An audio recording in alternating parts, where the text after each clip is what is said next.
You're listening to the Gab Street Podcast, Columbus, Ohio's #1 podcast for underground talent. Every week we have new conversations with interesting individuals who contribute to the Columbus economy and its lively culture. You may find just what you're looking for right in your backyard. Let's get right into it.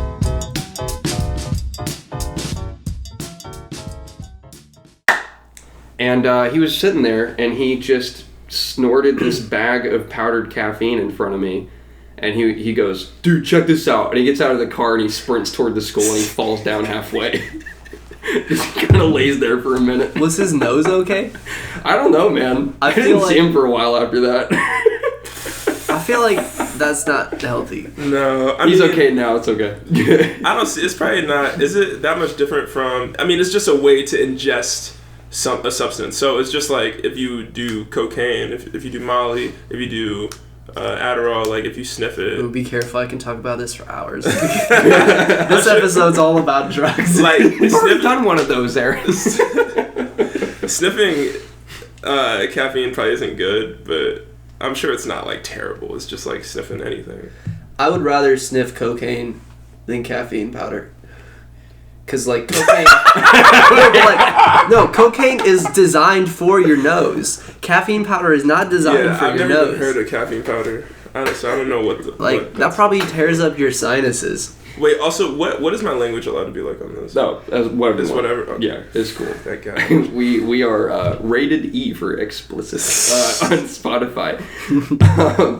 Have you heard of this bullshit called caffeinated potato chips that exists in the world? I think this is the second time I brought it up on here. That's awful. Just you'll be at some dank ass gas station and you'll be up at the front counter and you'll look down and you'll just see the unholy sight of caffeinated potato chips. Shit's real, man. It's out there. Jesus. We live in that kind of world, man. Yeah, we do. That's nuts. Let's go deep on this. No, let's go deep on this. That's why everybody's got cancer these days, because we're eating caffeinated potato chips. Like, it's not that hard. Wait, how old are you? You sound like somebody's, like, grandparent. That was a very grandfather-ass statement. Yeah, I do say some shit like that. It's probably because of my mother. That's what's wrong with the world. It's caffeinated potato chips. That's why everybody's got cancer. I actually watched this Netflix special about food. It was just, like, 4 episodes. Oh, what was it? Cooked. Oh, okay. It was really, really interesting to see like how completely different the way we consume food has changed in the past 100 years. Yeah. Like, absolutely. Even the way we make bread. Do you know that most people who are allergic to bread are only allergic to bread because of the way we process it now? Right. If you go to, like, another country, like, it's not, you can still eat bread. Yeah. They're just, the way they do it is too foreign. To our bodies. We're putting strange stuff that our bodies don't know how to process. Right, just for the sake of, like, mass production. Yeah. So that we can save stuff on shelves for 6 months. And speaking of cooking, yes, we've got a man here on the podcast that's been in the kitchen quite a lot. You could say that. Recently dropped a project called Fear and Impermanence. Yeah. That was a sexy transition. This man's name is Sarob. Sexy. At Sarob Ali, Ali, on Instagram. He's on Gab Street today. What's going on, man? I'm doing alright. Yeah? I'm grateful to be here, as I said around? earlier. Yeah. Thank you very much. We're glad to have you. It's good to see you here. First of all, I have a congratulations. That's in order. If you know who Hanifa Durakib is, and if you don't, you're fucking dumb. Here, let me show you an example. I'm so cultured that the only book I have in here is this. It's a book by that guy. But Hanifa Durakib, if you don't know, is an accredited, correct me if I'm wrong, an accredited essayist and poet. Yeah. Who is quite published. He has released quite a few bodies of work. New York Times bestseller. Yeah. Top echelon shit, man. Yeah. It's up there. And he released a list of his top albums of 2019, right? Mm-hmm. And you were on that list. I was on with that list. Fear and Impermanence. Yeah. And I saw that shit and I was like, that was really cool. Yeah, big that was ups, amazing, man. That was super cool. Much respect for that. Yeah. So, and I think it's well deserved as well. Thanks, man. contrary to popular belief, I listen to the artists that I interview, and Fear and Impermanence is a fantastic album. It's part of my actual heavy rotation, as Spotify calls it. So it's good shit. It's good to have you on here today. And I had a couple questions for you, more than a couple questions. Okay. Just wanted to dig deep into the lore per se of Sarob. All right, let's dig into that lore. So the first thing that I wanted to ask about, it's not about the music specifically per se. Okay. But what's up with the bandage around your hand in the Fear and Impermanence album cover, and what does it represent about the content within? Ooh, man. All right, so a lot of stuff I do is I want to leave it like a lot to interpretation. But the bandage for me, it was inspired by there are two different stories as to exactly why, but in Fear and Impermanence, I'm trying to like run into and overcome a lot of the things that I'm afraid of. So like pain, like failure, like all this stuff. So and in doing that, just to like I said, like overcome it. So yeah, essentially that is supposed to be like me after somehow like injuring myself. In my mind, it's doing it purposefully so that I can just like discipline my mind to like persevere through like pain or fear or whatever kind of negative thing that I'm feeling outside. Like, I don't know if I'm explaining this super correctly. Yeah, it makes sense. I got cut because I saw the Kehinde Wiley picture up there, and that threw me off so crazy. I'm sorry, I had to say that. I was so focused, and then I saw that, and I was like, "Oh, wait, which one? You're a man of culture." It's the one up top. Oh, the Columbus Museum of Art one. Yeah, I love that painting. It's fantastic. It's incredible.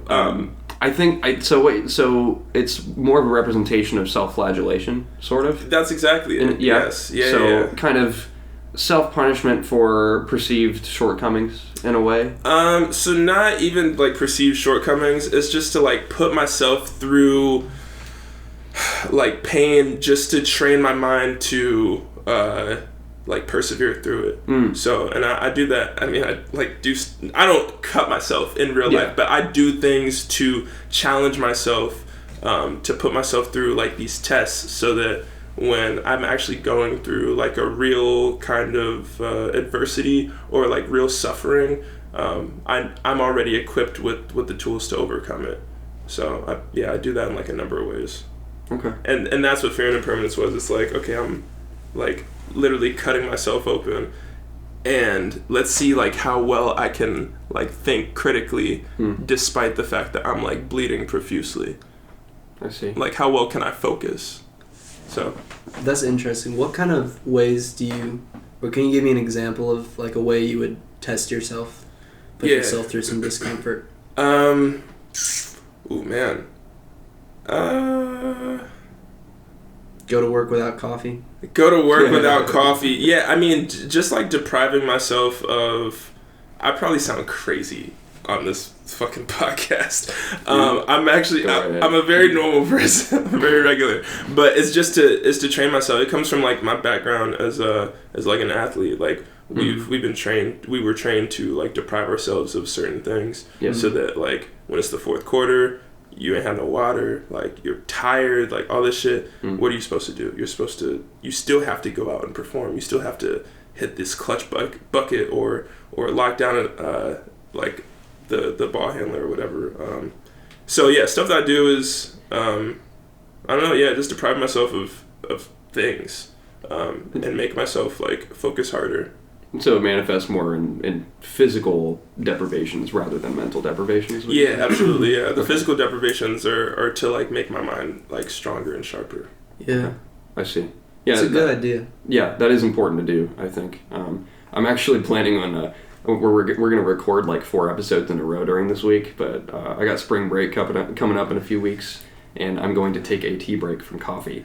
And so every episode we record, I'm going to announce that. I was like, sorry, this is shitty, but I'm taking a break from coffee. So. Right. But I think one thing that is important to address as well, that I think about a lot, is impermanence. And that's especially in my personal experience, I currently go to Columbus State Community College, and that place is full of impermanence. You don't see people for very long there. It's hard to make friends because there's no on-campus living or anything like that. Yeah. Nobody really gives a shit about being there, even if they're getting, like a full ride scholarship. It's just people think because it's so much cheaper that they don't have to care. And that's one reason why it feels so impermanent there. All the connections you get there. What are some impermanences that you have to deal with in your life that are that either come out in this album or don't? It's everything is impermanent, right? Yeah. So and that was what I was trying to intimate. I was trying to allude to that. I was more so alluding to it, and I don't know, like relationships, pain, happiness, like all these experiences that we go through in life, like they don't last forever. Like what you have is yourself.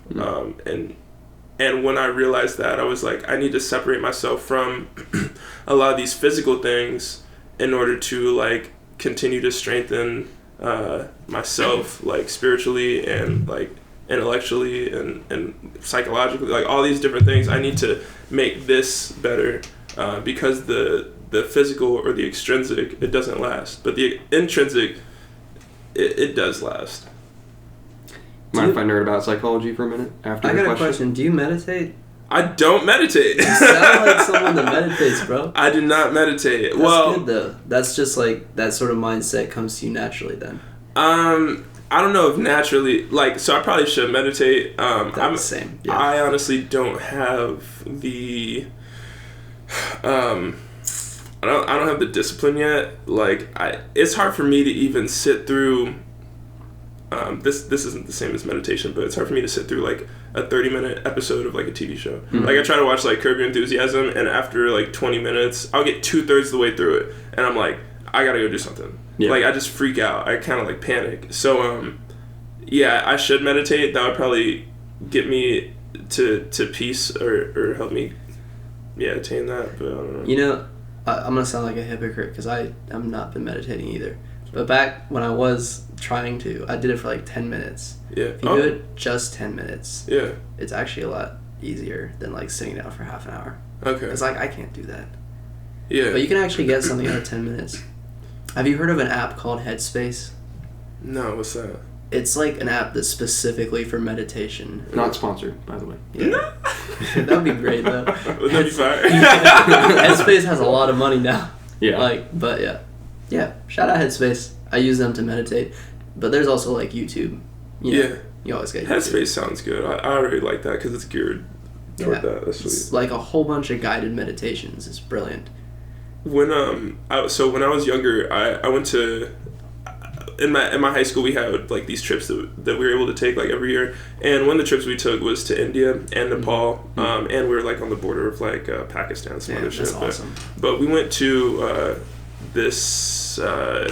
we went to see like I can't remember exactly.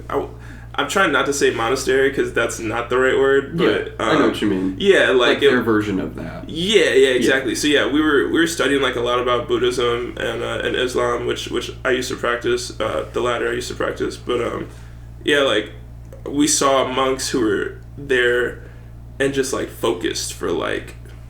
I mean, they were there for like hours, bro. Like we were around there just like walking around for like 3 hours and people weren't moving at all.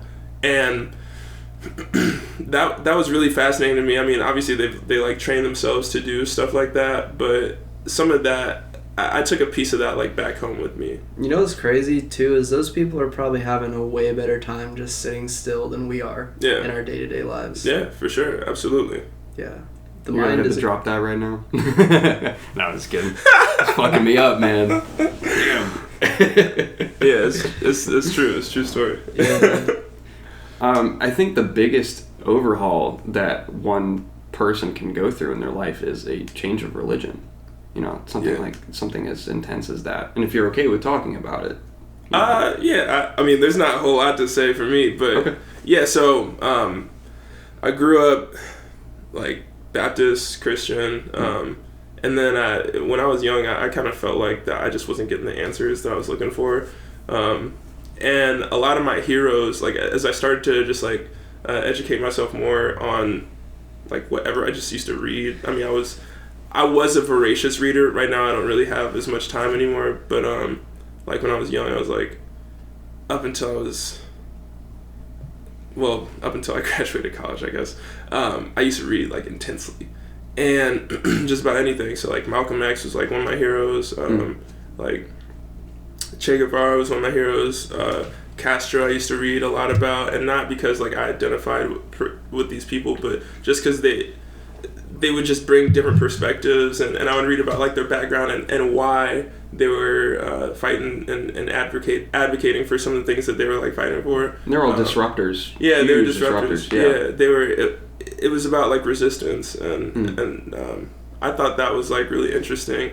And a lot of the world, or a lot of the things that we've been taught about, it comes from like a very Americanized perspective. So that's like super ultra like mega biased, and so I just like wanted to like find out for myself. Like I would try to read stuff like in Spanish. Like I would read like Castro's like, and I used to speak Spanish to a point where I would like understand like the gist of it, or I would like translate it later. But yeah, like I would read like Castro's like defense statement or whatever when I was like 14. I'm like, I'm interested in this. Like, what does he have to say, and what's the real juice of it, or what's the real meat of it? Like, what's the source? So during that time, I was just going through like a lot of transformations. Most of my heroes, like Muhammad Ali, Malcolm X, like a bunch of other people. I was like way down in the books reading about stuff. I was like, maybe Islam has answers for me. So I decided when I was like a teenager, I was like, I think I'm just gonna try to practice Islam, and I wasn't really even doing it right. Like I was like, there was nobody around me who was like really showing me anything, and like I didn't even speak like Arabic. Not saying you have to speak Arabic, but it helps to kind of like understand the Quran, and it was just a bunch of stuff. So that was my thing for like a couple years, and then I was like, then I traveled, and I was like, I think there are more answers than just like one religion. So. Did you ever go into a mosque and worship in there? Yeah. Those mosques are crazy, man. It's crazy. And it was beautiful, and like the community in there was, it was, I don't know, there was like a sense of togetherness that it was like profound to me. Like I don't know, I had never really experienced anything quite like that. Yeah, I've only been to a mosque once, and it feels like a lot more like what Christianity wants to feel like. Yeah, you know what I mean? That's right. Yeah, you're right. Yeah, it's almost like the raw, uncut religion, and then Christianity is just like it's all glossed over. Yeah, I mean there's so many like dimensions to it, but I feel you. It's really cool how everybody like comes in and washes themselves before they enter. Yeah, just the whole atmosphere is very clean. Right, and like that kind of stuff. Even though that's not really like my bag anymore. It's not my thing anymore. It taught me so much about just like different cultures, but then like reverence, like what is reverence and respect for like other people and for life and for like a higher power and for oneself. Like you have to like cleanse yourself before you go pray, and it's like you have to respect yourself enough to not show up before God with like these sins or whatever, these worldly things attached to you. So it's like respect for whatever God is, it's respect for yourself, it's a respect for the people around you and all that. I don't know, just like little lessons like that. So I don't know how we got to talking about religion. I haven't talked about that in like 7 years. Like I don't even. That's the Gab Street experience. That's true, man. So, and you said you're no longer practicing, right? No. Yeah. And so what led to that change? DMT. No, I'm just kidding. Right. And it sounds like you still have so much respect for it. Yeah, for sure. It was like a not huge part. It was a significant part of my life. I wasn't practicing it like super fully. Like I was like drinking alcohol. Like I was a college athlete, so like my like fasting wasn't like the best because I was like I had, like I wasn't like Olajuwon, so I like actually had to like eat a lot. But yeah, so I don't know. It shaped who I am, and it like helped shape my perspective on the world. And those things were like really, really helpful, and it helped me just like form relationships with people that I'm still like close with to this day. Like my friend Jess, like I was just hanging out with her yesterday for like 5 hours, and I don't do that with like anybody except for like Joey H. Like I don't ever do that, but we got close because she was like showing me how to like pray correctly and like what like things to say, and she was like my Arabic tutor and all this other stuff. So yeah. You brought up Joey H. Yeah, that's my brother. And that brings up the next thing I want to talk about. Hey. And part of what you were just talking about, you mentioned you learned more deeply of reverence for yourself and other people. And I wanted to ask you how that influenced the way that Carried by Six came together, and how maybe it would have been different if you hadn't had that formative experience beforehand. Also, Carried by Six is fucking awesome. Go listen to it right now. Please do it. Pause the episode. Go listen. Come back. Yeah, man. Carried by Six. That shit was. That was like lightning striking just at the right moment. Dude, it was so agreed. Yeah. Yeah, like it was fun. I'm amazed to this day that people like it as much as they do, because we were just like having fun. Like we didn't have any plans. Like we were just chilling. So it's Sarob, Joey H, Dom DeShawn, and Trek Manifest with 2 producers, Soup and Snow. Am I right? That's exactly right. Okay, cool. Just wanted to put that out there. I know my lore, man. Yeah, you do. Yeah, like so. What happened is here's kind of how the story started. It was Soup had this project that he released in like November 2018, and he had a listening session for it. And Soup and I worked together before. I went into a studio one time to do a verse for Trek Manifest on Trek's album This Should Hold You, which is a classic to me. It's actually one of my favorite rap albums like ever. Yeah. He's like a freak. Like he I don't know. It's a perfect like exhibition. Like, it's just like a masterclass in like this is how to rap well. I love his inflection. Like, dude, I can tell he experiments with it a lot. Yeah. You know? And I've never heard anybody do it like that before. I've never heard anything like that. Yeah. Ever. Like, I still can't even fully understand it.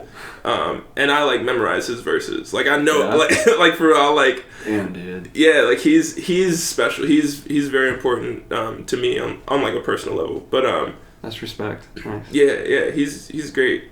So...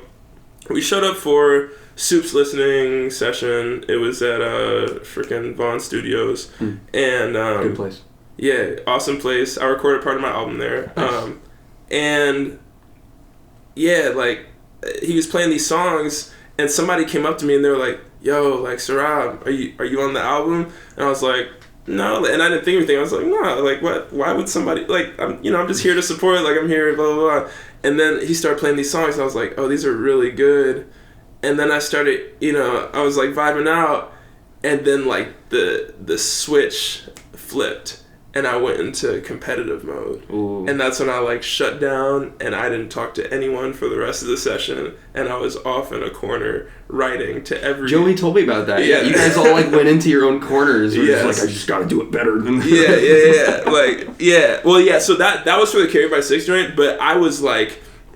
This is before that, when I was just writing over songs that were done and coming out like a week later. I was like, I'm about to write some shit to this. Oh, next song. All right, scrap. All right, so I did that. Start a new note session. Like blah blah blah, blah. And so that was going on, and I felt like an asshole. I felt actually really bad afterwards, and then I went up to Soup and I was like, so when are we getting together? Like, what's gonna happen? He's like, well, I was actually trying to get you and Joe and Dom, like, blah, blah, blah.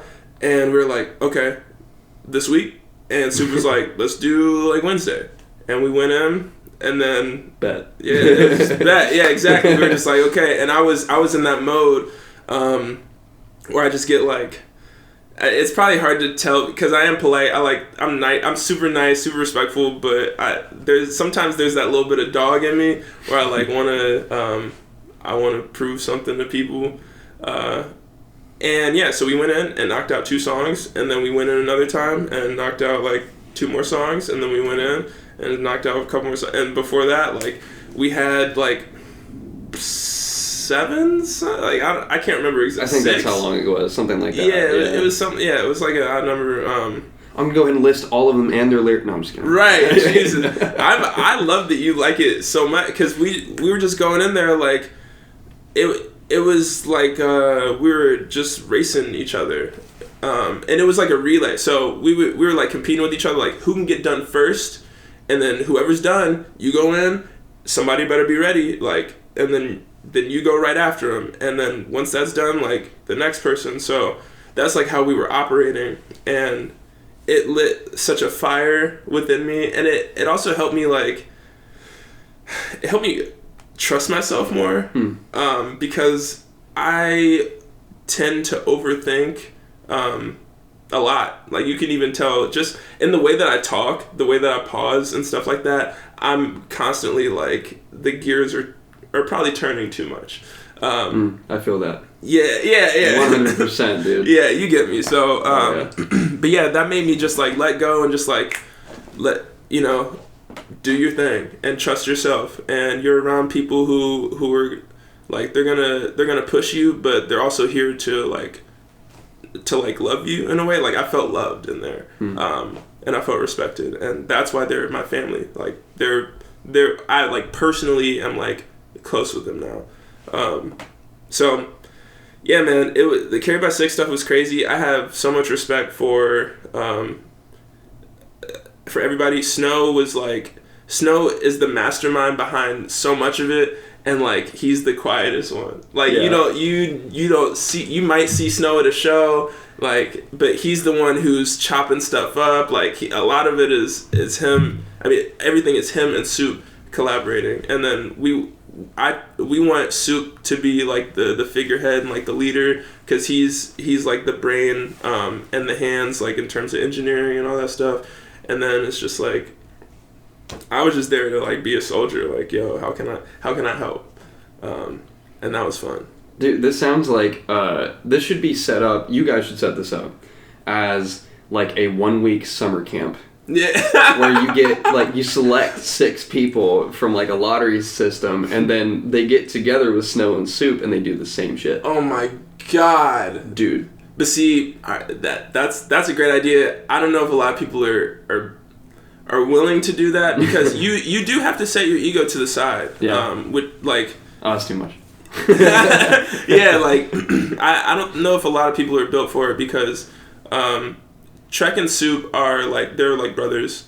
Joe and I are like brothers, and Dom, and like all of us, like we were all super close. So, and naturally we're not like very egotistical people, but I could see where like other artists, like they thrive on their ego. That's a part of the sport. It's part of the art form. Kanye. Yeah. Everybody, like Kendrick. I mean, it's from the top to the bottom, from the person you've never heard of to the biggest artist on the planet. Like they have ego that fuels them. Even like what I was describing, like ego was kind of powering me, but once I got in there, I was able to remove ego from the equation a little bit. I don't know if a lot of people are willing to do that, willing to shed themselves with that. I think you might be surprised. Really? Yeah, I think so. I think if you end up just even as just like a test run, as a prototype of this. Yeah. Put out some kind of ad. Yeah. And, you know, target it at the correct people. There's no such thing as the correct people. But, you know, just put it out there. I think you will get better results than you think. And the people will go in there with their ego. And the goal of it should not be to, if I were putting this together personally, because now I want to throw it together. Right. Let's do this. People would go in with their ego, and they would not. You could definitely say that as part of the description of the thing. We'll just call it a thing. And they can read that, but they won't internalize that. The fact that ego is not supposed to be part of it until they've left. And it'll be such an important artist development tool. Yeah. Especially for people in this city. Yeah. If we aimed it specifically toward people here, that we could breed a whole new level of artistry with this kind of program. Yeah. I think. Yeah. Those are my 2 cents on that. But yeah, they would come out of the other side having that attitude. Yeah. Just like you did. Being better like mentally, also knowing how to work under pressure, because there were like it was hot in there. Like the temperature was very hot. Like we had, and you couldn't be trash either, or else like you couldn't be trash at all. So yeah, that it was honestly it was like thinking about it, it's like how Motown was like developing their artists. Like they had this one of the most I don't know, like famed like artist development like I don't know, systems or programs or whatever like in the history of music. And what we did was kind of like it was like a couple weeks of that, and I came out so much better for it. And I wouldn't be able to do Fear and Impermanence if I hadn't done the Carried by Six project. Oh yeah, because it unlocked, like it just unlocked me. Like I was so chained up, and it just let everything out. Oh yeah. Now it also happened for other people who did the program. Help me set up this program. I'm gonna put this together. I'm gonna partner with Sarob. Dude, it's gonna happen. Gap Street mixtapes coming soon. Dude, Gap Street mixtape. That's what you could do for real. And people, yeah, you could totally do like Gap Street mixtape. Boot camp. Dude, let's do it. Let's do Gap Street boot camp. Yeah. I love it. Thank you for tuning in to the Gab Street Podcast. We're going to go ahead and take a quick break and hear a message from our sponsors, Little Flea 614 and YC. Hey there, Gab Street listeners. My name's Adam Himmel, and I'm the organizer for Little Flea in Old North. Our goal is to bring makers, artists, and neighbors together for an array of awesome events. We're looking forward to our next big flea market on April 26th at the Rambling House from 11 a.m. to 4 p.m. We'll have a bunch of great local vendors for you to shop, craft sodas, and mimosas to drink. We hope you'll come hang out with us. You can be up to date on future events by following us at littleflea.614 on Instagram. What the fuck is up? This is your friend. This is your bestie. This is your guy. This is your boy YC. First, I want to thank y'all for tuning in to Gab Street and listening. Go subscribe if you have not. Follow them on Spotify. Listen all the time. Always listen. Always tune in for everything Columbus related. Now, speaking of tuning in and streaming and all that other shit, if you go to the search bar on all streaming platforms and you type in YC, you click on the picture of me in the orange shirt holding the fucking microphone doing my thing, then you can stream all my songs, from my happiest song, Smile For You, to my most popular song, Tears Away, to my most lit song, Michael McFly, to songs that make you think, like The Truth or Dear Diary. Point is, go stream. And all the artists that are featured on there, King Bali, Adam Corwin, DJ Arbinger, all the collective, all of Invasion, make sure you go stream them as well. It's all love and support out here. Peace. One aspect of your music that I also want to ask about. Not always your music. It's when I hear you featured in other songs. Is that you have a longer intro into your part than other people might have. It's a strategy, and I love it. Well, I wanted to ask you about that. I'm gonna be honest. I I don't do that consciously, and sometimes I Really? don't do it. On the Carried by Six stuff, Soup was doing that. Really? He was like, this just needs a bigger, because like, so people have told me, I don't know if this is necessarily true. Actually, no, I feel like it is true. And I say this in with the most humility possible. They say when I get on a song, it turns to a different song. Maybe that's my inability to stay on track. But Well, I agree with that though. it turns to a whole different thing. So you need like a space in between for that transition. The way it visualizes in my head is, so with the example of Carried by Six, I can't think of a specific song, but I'll throw one out there. It probably doesn't happen, but Wish. We'll just say that Wishes, one. yeah. Wishes. Where like Joey will do a verse, and then Shrek will do a verse, and then Dom will do a verse, and they're all coming in on stage from the side of the stage, and then like Soup or Snow will give the song enough time for the curtain to rise, and then you walk up to the microphone. Yeah. You know what I mean? Yeah. It's that curtain rising time. That's how I see that. And I think that sets you up for the unique sound that you have, you know? And everybody in that group is such a versatile artist, but sometimes you just gotta make room, you know what I mean? So that's the way I see that. Yeah, I think so. Because I'm kind of like I may be like the oddest one in the group, like stylistically, because like those are like like they're very good rappers. Like I rap, but also like sometimes I do like weird stuff, you know, like in my personal songs, like I'm playing piano, like I'm singing, I'm doing a bunch of different stuff, and yeah, I think I did just need maybe that curtain rise thing so they could fit me in. Maybe that's probably what it took, which is cool. Like, and it ends up working fine. But that's a really funny observation. That is just something I noticed, man. Yeah. I was listening. I was like, man, he kind of, just kind of saunters in. You know what I mean? Yeah, exactly. It's yeah. like, you know what? I'm here. You're gonna give me time. Yeah. You know? I'm gonna take my time, and you're gonna hear me. Yeah. And also the Carried by Six stuff that's like the emergence of that was the emergence of like R&B Sarob. That was when I like started being a better vocalist and like started calming down, being more in tune with myself. Like I used to want to be a bunch of different things, I used to want to be able to play festivals, like big ass festivals, and like have people jumping up and down and stuff. Like I did a show last night that was like a very, very hype ass show.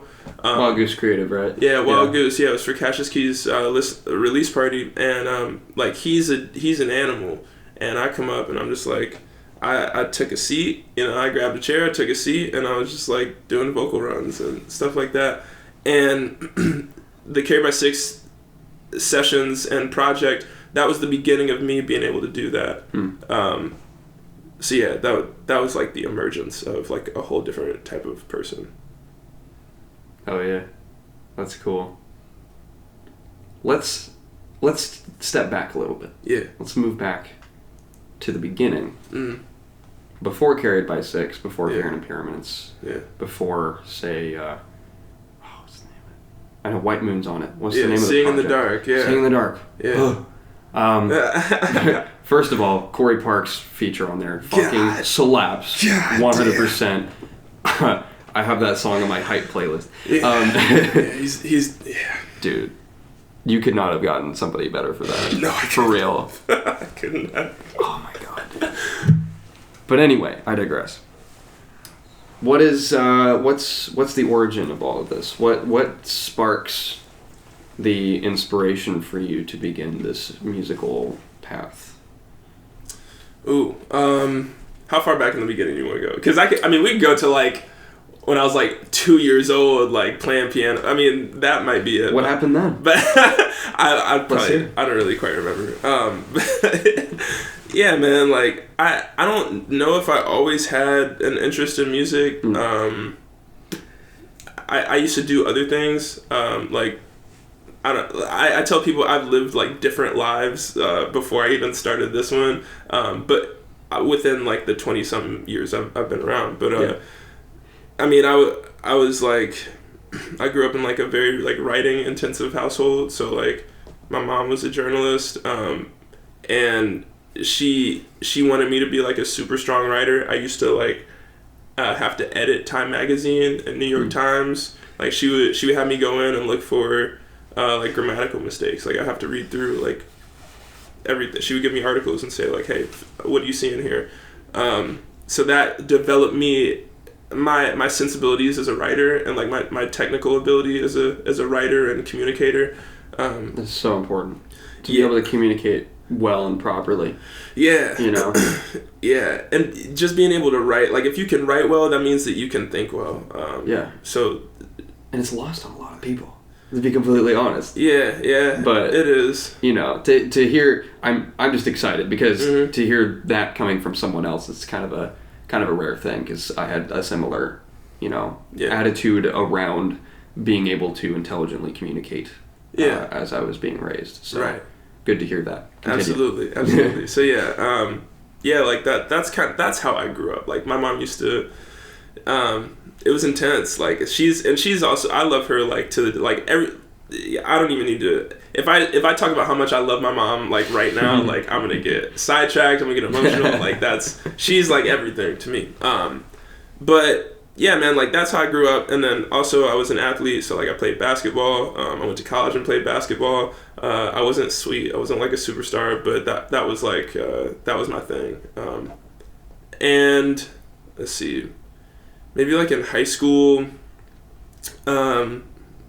you know, I went to the school.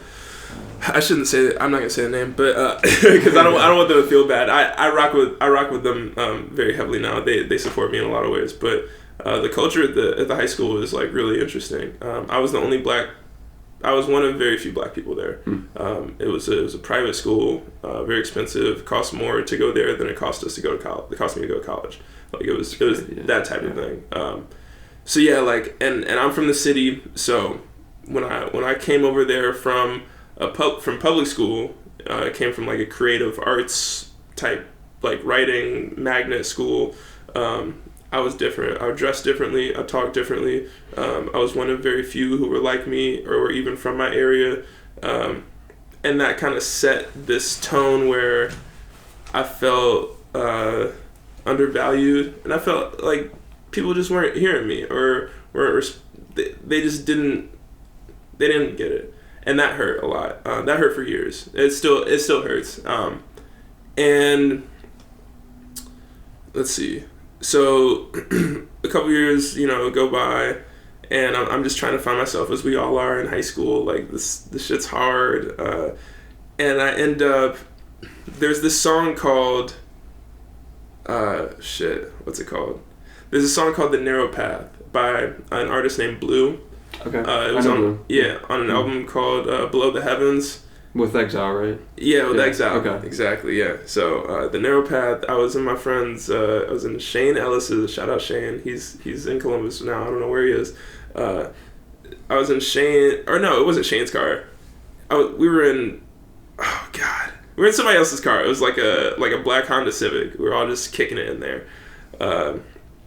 And somebody played The Narrow Path, and it literally, I was like, what the fuck is this? Like, I was like, whoa.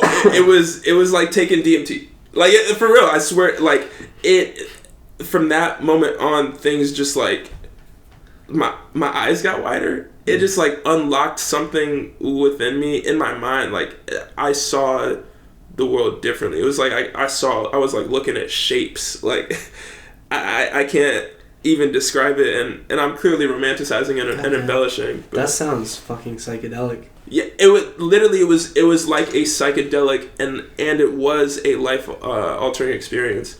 Like hearing that song, like the beat dropped, and I was like, "Whoa, this is alright. This is cool," you know. And then he starts rapping, and I was like, "I've never heard this before." And I went home, and I just like started listening to Blue and Exile. And then I was like, wow, I want to do something like this. Like I want to be able to express myself in a way where I started rapping because nobody would listen to me to what I had to say. until I started rhyming. And that kept their attention enough to say what I had to say. And I felt heard after that. So I relate to that experience quite a bit at my high school as well. I actually ran a hip-hop club in my high school for a couple years, and everyone was like, what the fuck are you doing? This is not the kind of place for that. Just was not the environment. And Upper Arlington High School was not very accepting of that kind of environment. Not to name names or anything, but we had people like Josh Miller and Cole Baker come in there, as well as car alarms in the background. We also, if you heard that, we also had Kenneth Jackson come in and talk. We had Senseless come in and talk. My boy Senseless. Dude, I haven't talked to that guy in a minute, man. It's been a while. Yeah. I need to hit him up again. He's great. But also Josh Miller is Miller. He's special to me too. He booked me for my first show here. Dude. Like yeah. Josh helped me. Josh is probably part of the reason that I'm in Columbus. I wouldn't know where to go without him having like set me up. Like he helped me like get myself situated. He's done that for so many people. Yeah. He's such an important figure in this city. Yeah, man. And he knows that. I hope he knows that, and he knows that I feel that way too, because he's basically like the reason I know anybody too. Yeah. You know, I met him when I was 14 years old, and like he just started introducing me to everybody, and like now I'm here. You know what I mean? So it just, Josh, I hope you realize how important you are to everyone here, because you make a lot of shit happen, and you're also just a kind, pure person. So I hope you understand that. Yeah. And then one more name, I think we had Jay Carey come in at one point as well. Whoa. So, but here's the thing. We had all these people come in and present to, I think the highest turnout we ever had was 13 people, which is not that bad. That's fine. But like most of the time it was like 4 or 5 people. And it was just my tight group of people that wanted to support me for this. Yeah. And, shout out to Dylan Davis, Eli Collmore, Joe Masucci, Mike Ralston. You guys are my day ones, but that isolation that came from even just liking that kind of thing in that environment. Yeah. I felt like a fucking geek. I felt like I was so out of place at that high school for that reason. And now that I've left that place, and now that I'm in downtown Columbus, I feel it's been such an eye-opening experience. Yeah. So, yeah, I relate to your experience in being in that environment where you're not really heard for what you appreciate and for what you like. Yeah. Or just even like who I am. Like I didn't feel like a human being. Like, I mean, I'm a black person. I'm black, and the shit was fucking whack, like, for anybody who's black at a school where, kids are pulling up in, like, BMWs, like, brand new, like, Mercedes, like, that type of shit. Yeah. Ferraris, like, that was what was going on. So, it's cool, though. I mean, they got me to where I am. And some of my best friends, like, people who will, like, be the best men at my wedding if I ever get married, like, I went to high school with them, so yeah, like it forged such a strong bond, like something that will just never really go away. That's really cool. I don't have any friends from high school. Yeah, and that's interesting too. Like, I've heard people talk about that, and I'm like, damn, like that's wild to me. But we were together because of like survival. Yeah, like we just forged something that is infinite, almost infinite. I can't say it's infinite, but something that's like super, super sturdy, just because like we had to be there for each other. Like, who else was gonna be? Yeah. So, yeah, it was like never mind. I was gonna give it an analogy, but I don't want to do that. Go ahead if you want to. No, it's okay. All right. Yeah, going through hardship and experiencing the same fear as someone else in the same place, in the same. Experiencing the same hardships is the best way to build a bond with somebody, for sure. And that's one reason why people in the military are so close with each other too, because like that's like the ultimate danger, you know what I mean? Mm-hmm. And you're going through that with your bros, Yeah. That's some crazy shit. I don't know if that's the ultimate danger. Well, I mean, I think, talk about that. Yeah, I want to hear this. I think it's one of the top. I would rather Top 5 dangers. I would rather be in like the military in a war zone than like grow up on the south side of Chicago. Really? But Go into that a little more. I want to hear this. I mean, Chicago's a fucking war zone. Yeah. People don't talk about that enough, but like... And this isn't me fighting you, this is me being like, kids are running curious. around with assault rifles on the south side of Chicago. Cops don't even go there because they're afraid they'll get killed. Like, it's common practice for them to shoot at the cops on some parts. So cops don't come there. It's a fucking war zone. And it's a war zone that's not regulated by any people. Like, you can do whatever you want. No, we can't say. We don't know enough about Chicago to say that. There's no Geneva Convention for Chicago. That's what I'm saying. I mean, there's like no real Geneva Convention anyway. Like, it's, I mean, yeah. like there is, you know what I mean? Like, but yeah, I understand what you mean. Yeah. I don't know enough about either topic, but I assume. I don't either. I mean, Being to be in fair, I don't know. Afghanistan would be. I don't know. Tragic. That This is much. what you've heard. Yeah, this is what I've heard. Okay. Yeah. Yeah. No, I'm not going to claim any facts about... Lots of YouTube videos. That's my research. Fair enough. All So right. I am knowledgeable. I heard it called Chirac in a song once. Right. I know it was bad shit, man. Right. Yeah. Flawless logic. Operation Desert Storm in Chicago, man. Yeah. It's real shit. I'd be more well equipped if I was in Iraq.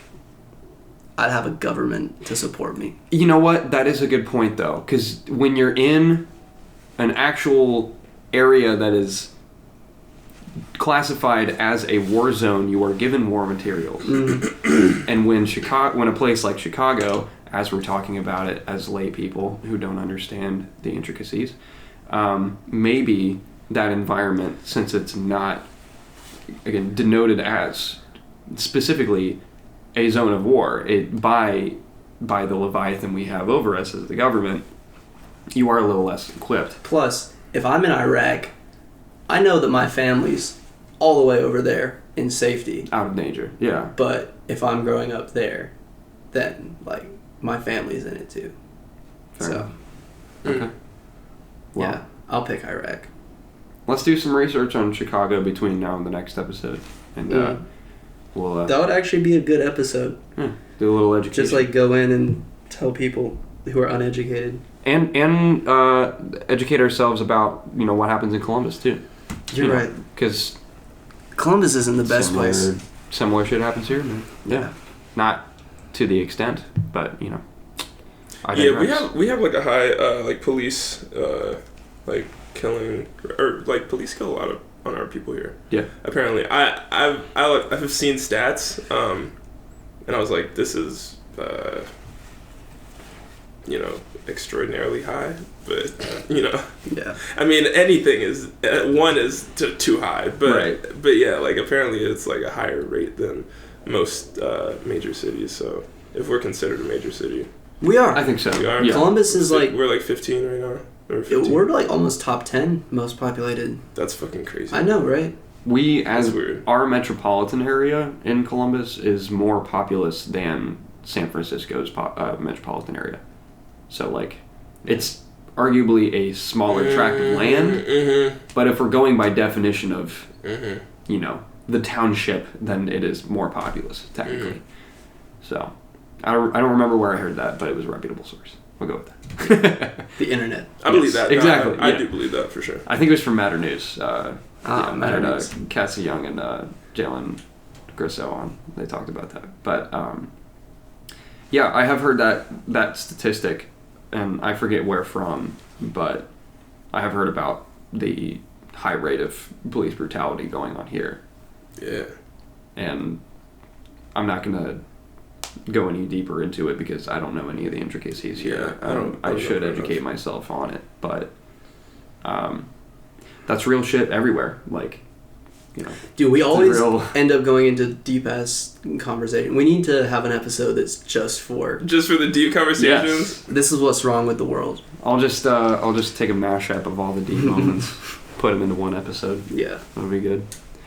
So, let's shift topics a lot. Yeah, sorry, I kind of went on a tangent. It's all good. It's all good. It's stuff that needs to be talked about, but maybe we aren't to the level that we need to yet. That's true. This is a process, y'all. We're documenting the process, the journey to fulfillment. Woo! Bars. I wanted to talk about a quote that is on your website. It reads, and I'll do my best. My music documents my journey to fulfillment and hopefully encourages people to pursue it as well, instead of accepting things that aren't true to them. We don't deserve anything less than a meaningful life. That's what I want people to get from my art. Now, I wanted to ask you specifically, what does this journey to fulfillment look like for you? What is your percentage of, if you can find a point in your timeline, you're close to this fulfillment? And I know fulfillment's never really there. Yeah, you know what I mean? there's no end to it. The nirvana, you know what I mean? Yeah. So I wanted to, what does that mean to you? What it means. Okay, so for me, life is like about, I forget. So I studied philosophy in college, but I don't remember a lot of like the details of it, just because there's so much. And I'm like years removed from it, but I do remember like concepts. So for me, like, life is about like the intrinsic and then the extrinsic. Yep. And the extrinsic is like, it's like a table, or it's something that's outside of ourselves. Fulfillment to me is more about, enriching whatever intrinsic experience we have. So it's not about. It's about like peace and actual happiness, and actual like contentment with what we're doing in our lives. As opposed to maybe like satisfaction or like pleasure or I don't know, just like kind of anything, like the things that are fleeting, the things that are impermanent, the things that just kind of, they depend on all this outside stuff, all this external stuff. Moving your motivations from the outside to the inside. Yeah, basically. That's exactly it. Thank you. Okay. Yeah. So it's hard for me to describe that a lot of the time, just because I'm focused. I just like live it, and it can be hard to articulate. But yeah, so that's what fulfillment is for me. It's kind of just like rebalancing. Like, so here's the extrinsic and here's the intrinsic, and I feel like they kind of like it's like a balance, and I just want to enhance like the intrinsic and lessen the extrinsic, almost like how the monks were doing when I was in like India and Nepal. Mm-hmm. You could tell that they were so in tune with themselves, and it was like nothing else mattered in the world, and that was amazing. If we want to go to specifically psychological terms, because I'm a fucking nerd. Yeah. Intrinsic motivations are. I'll start with extrinsic. Extrinsic motivations. Some examples are getting money for performing, or something like that, or being given candy for doing well in school, or something like that. You know, if we want to go with examples you might have known as a kid.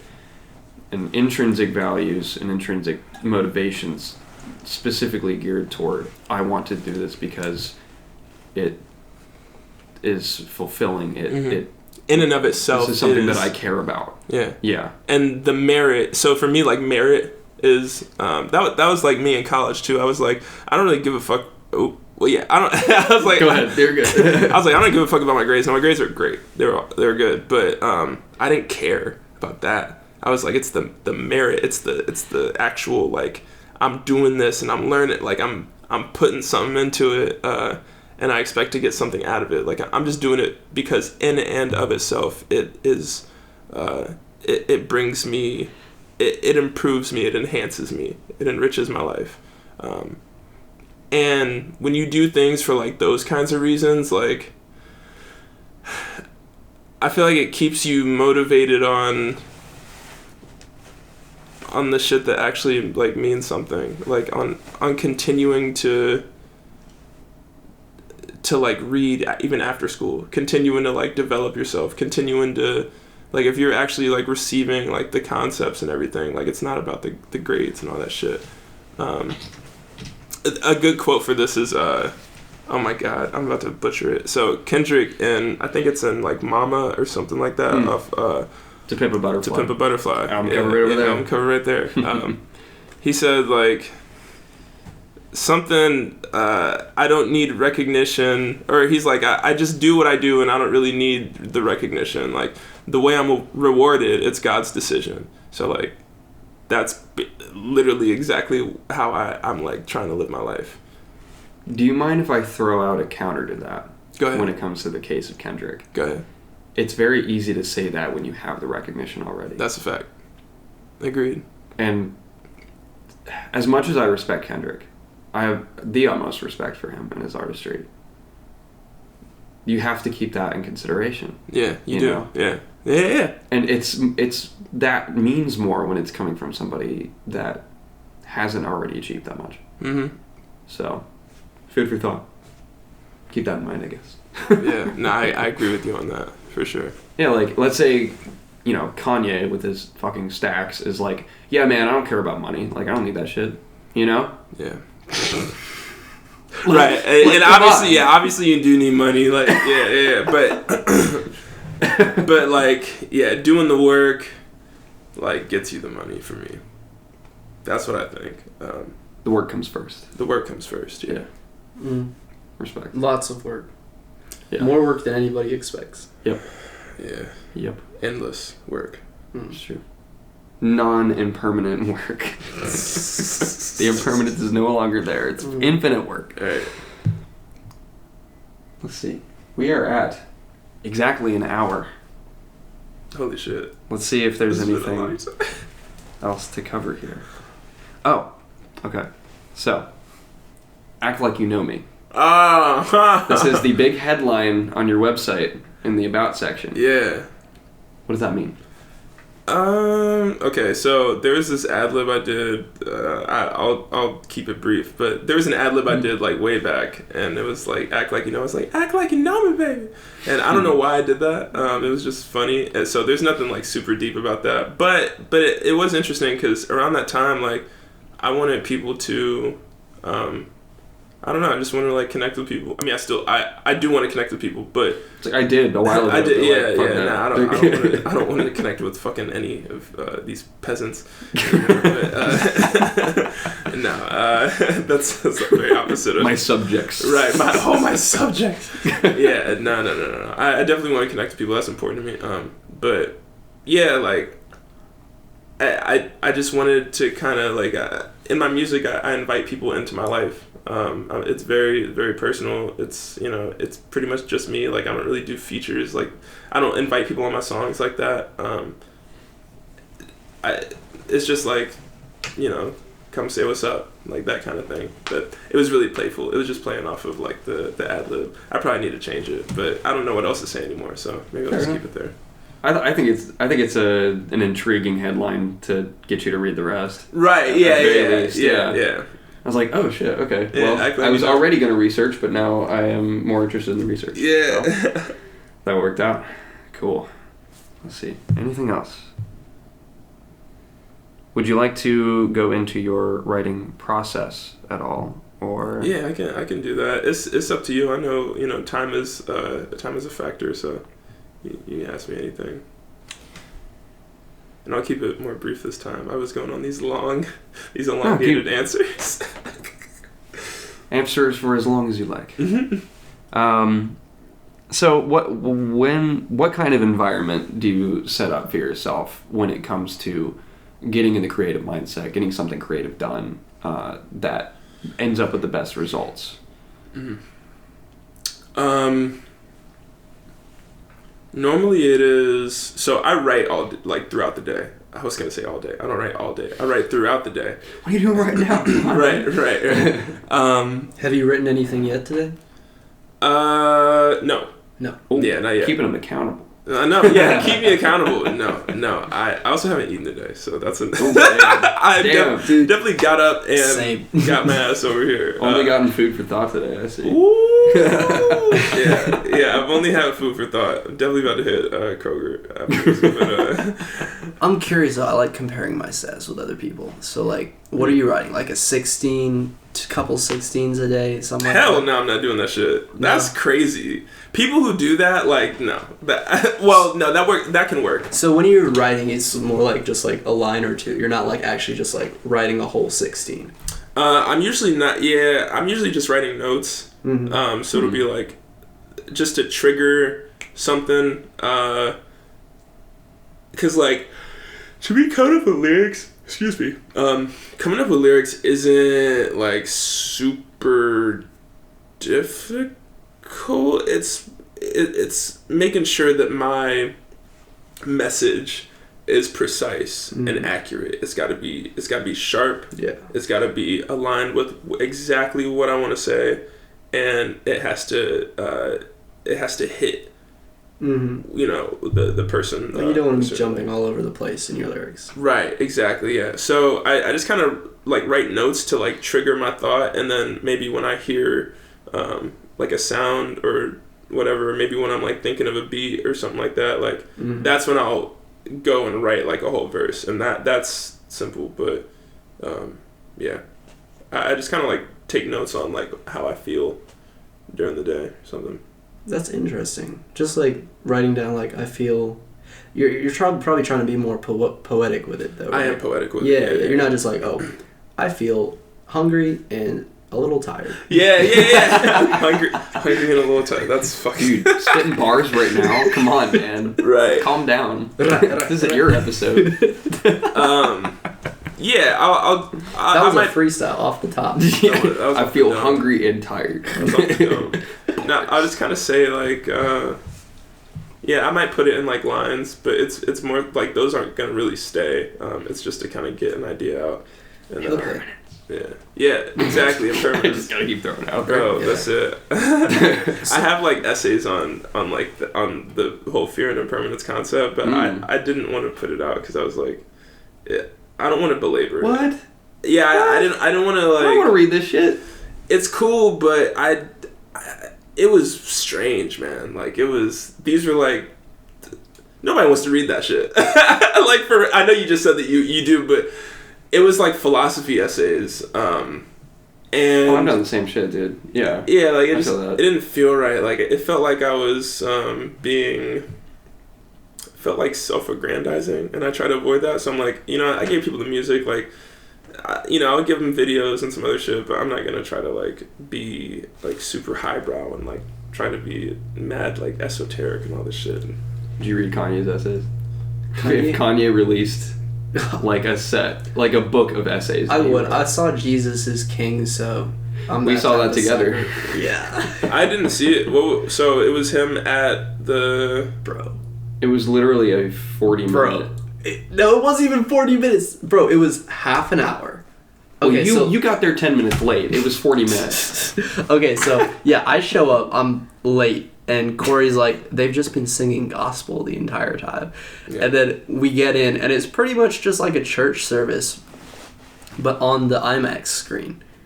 And they sang, like, probably 3 or 4 songs, and in between every song was like a black screen with a Bible quote.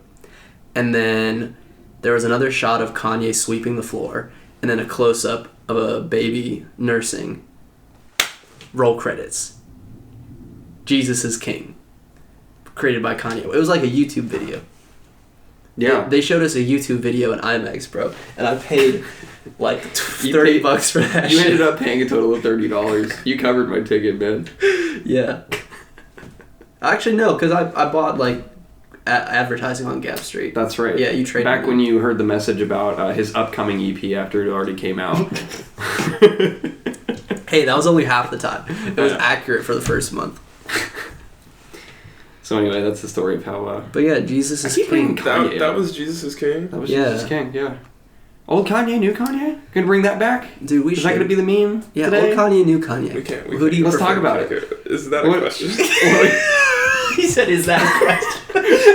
What do you prefer? What do I prefer? You know what? I actually tell you what I prefer. I don't even really listen to. Listen to his stuff. Yeah. I love. You're gonna be uncultured like that. Right. I don't know. Essentialist. We can actually talk about like influences and shit. Like I would love to do that. Kanye is clearly one of them. He's one of the greatest artists of all time. Like one of the just. But which Kanye? A historically great artist. Even. You got it's like a Pokemon. right. No, you got to take Who's Kanye. that Kanye? I think he's confused about how that works too. Because like you got to take him. You evaluate people based on their totality. Mm. You can't like divide them into like this is this and this is this and I love this version more. Like no, that people are whole humans. So we have to look at him as a whole thing. Mm-hmm. I mean. Shoot, he's great. Like, he's amazing. Actually, I'm a fan of his personally. Yeah, bro. Yeah. As much as we joke about him on here, I'm curious. Yeah, he just makes me. I'm curious because you seem like a pretty intelligent guy. Yeah. And it seems like if you have a thought, it's kind of your own thought. You don't let other people put their own things into your head as much as others. I don't know if that's true. I'm just assuming. I'll take what you're saying for the sake of what you're gonna say. I'm gonna just assume you have some degree of critical thinking. That's what I'm saying. I'm with you. Following you. That being said, do you think Kanye is as crazy and fucking evil as the media says, or do you think he's just misunderstood? Oh, Jesus. A lot of people think Kanye is just fucking crazy, but I genuinely think that he's misunderstood. I think that he's trying to say something and he's just going about it in a terrible way. Like his message of like everybody should try to be more loving is a great message, but just the way he approaches that is terrible.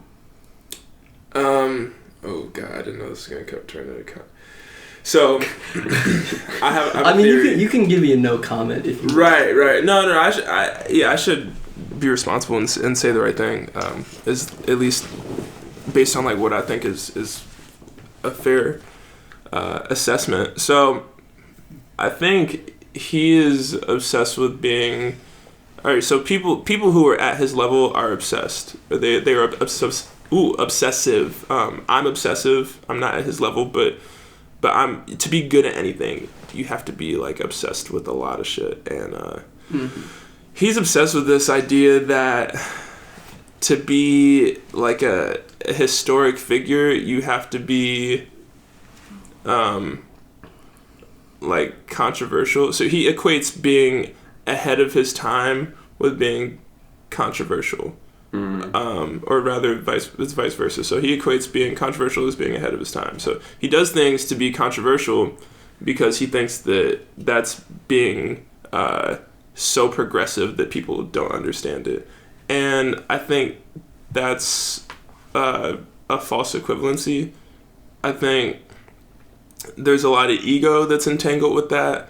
And ego can drive you to do so much that it just makes you look like a fucking doofus. Like you look crazy. And I think that's kind of where we've gotten. So you think Kanye is like trolling a little bit? I honestly don't know. I don't know. Well, I mean, yeah. If you were trolling, it would be with intent. None of us. Then I don't know. None of us can know what's going on inside that man's mind. But based on, we can't evaluate what he says, and he wants to be. I mean, most of his career, he's talked about being ahead of his time, and that he wants to be Steve Jobs. He wants to be like X, Y, and Z, and he thinks so. Like Steve Jobs. He said, "I'm Jesus" once. Yeah, he definitely said, "I'm a god." Yeah. Which we can unpack that at a different time because he's not like super super crazy. When he explained that, I was like, that's not. It's crazy. It's just actually fucking weird. His reasoning for saying that did make a lot of sense. It did make sense. Yeah. It really did make sense. It was just like very, very in your face. I am a god. Right. Yeah. But he's trying to shift the narrative. That's what, at least in that sort of way. So yeah, I mean, so based on the way I evaluate stuff, like, I just look at what he says and when he says it, and he says these things like, I want to be Steve Jobs, and Steve Jobs was super controversial because he was trying to change the narrative. He was trying to push for things that would advance like the world. And Kanye, so Steve Jobs was just like, he happened to be controversial in what he was doing. Kanye is trying to be controversial and thinks that's what being progressive is. And he's just mistaken. I like that. Yeah. It's a good way to see it. I think it's really interesting that Kanye and Trump have the same strategy when it comes to like taking over the media. I wonder if one of them inspired the other one. I'd be really curious. Like what if Trump got his whole campaign strategy from Kanye? Or vice versa. Nah, that's traditional Trump shit. He was just doing Trump shit. You know, I didn't actually know who Trump was really. I always knew he was a rich guy, but I didn't really know who he was until the election. Yeah, you're right. I never saw The Apprentice. I never had TV growing up, so no idea. He was not a person in my mind. I knew about him from the Mac Miller song, but that was it. There's so many songs that talk about Donald Trump. So especially in rap, people looked up to him because he's It's weird how everything's changed in the past 5 years. Yeah. Okay, let's please not talk about Trump. Yeah, we don't have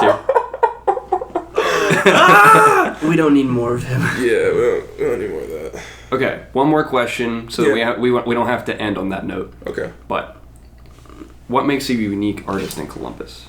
Oh my God. What makes me unique? Oh, jeez.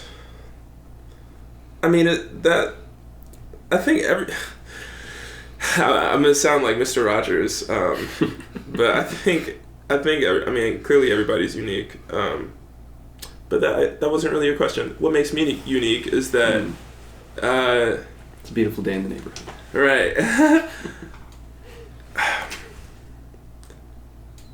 I really want to share a message with people that's empowering, and I really put the work before myself. I'm not really into the look a whole lot. I mean, I am in a sense of I have to market myself, right? But when you listen to my music, I'm not overstaying my welcome. I'm not trying to prove to you I'm the best. I'm not trying to do this and that. I'm just a conduit. I'm just a vehicle for a greater message, a message that's greater than what my own life is worth to me. I'm serving through my music, and I think when you listen to it, you can tell that I'm not trying to. I'm just trying to give people the best that I can give, and it comes from a place of service. Maybe that's what makes me unique. I can also sing, and I can rap, and I play piano a little bit, and I produce, and I pay really close attention to details and stuff like that. So on technical fronts, I'm gifted, but the message of the music is what makes me unique, I think. It's a good answer. Cool. It's probably one of the best answers we've gotten. Yeah. Cool. Put you up there on the leaderboard. The leaderboard, power rankings. No, that's a hard question. So thank you for thinking about it deeply. Yeah. And kind of course correcting in the first few words there. Right. I'm like, man, but everybody's cool, man. Why do I have to be? But it's important as anyone who wants to be a unique individual or create art that is unique, or just to exist pretty much at all, to recognize unique qualities of yourself. And even you also can develop your understanding of what makes you unique by being asked that question. So, thank you for answering the way you did. Yeah, thank you. It made me think about it. So. Oh yeah. Cool. Do you have any last minute shout outs to make? Last minute shout outs. Yo, shout out my mom, shout out my brother. Excited y'all about to be Nah, I don't really, I don't know really what to say. My mom is gonna see this, so she's gonna be upset with all the expletives, but sorry. You want me to edit a specific No, it's totally version? fine. It's totally fine. No. She knows exactly how I am. Better than everyone. So yeah, I don't really have any shout outs. A thank you to both you. Thank you guys. Thank you. Yeah, like I appreciate you taking time on a day where you didn't really have to, you know, and for doing research and for talking with me and for like bringing ideas and stuff like that, and being willing to listen and help share my message. It's not lost on me that takes a lot of generosity. So thank you for that. Thanks, man. I appreciate that. Yeah. Go listen to Fear and Impermanence right fucking now. Yeah, listen to it. It's great. I said the curse word, he didn't. How can people find you and support what you do?